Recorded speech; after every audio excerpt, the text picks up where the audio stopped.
За околу 1000 ученици во двете згради на Охридското основно училиште Братство и единство секојдневната настава се одвива во екстремно лоши услови. Просториите во кои учат се полни со влага, а покривот е пред распаѓање.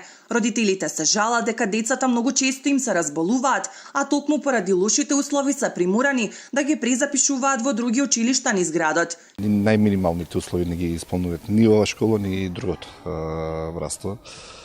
За жал сам во оваа школа неколку пати што имаме давано изјави, значи ги имаме кажано проблемите. Значи дренажата е основна работа што треба да се направи затоа што школава се дави во влага. Чатијата мора да се покрива, да се направи затоа што е се уште азбестен кров.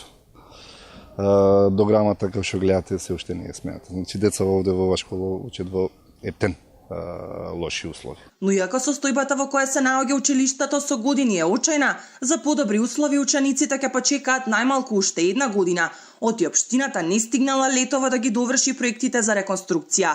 А кога ќе стартува, децата ќе посетуваат настава во други училишта. Во ова училиште имаме основни приоритети, значи неколку основни приоритети, како што е проблемот со влагата, азбестниот кров, и ова пристапено е кон решавање на одредени, значи неколку училници се реновирани, имаме, значи преку проектот на УСАИД имаме тотално нови врати и така натаму.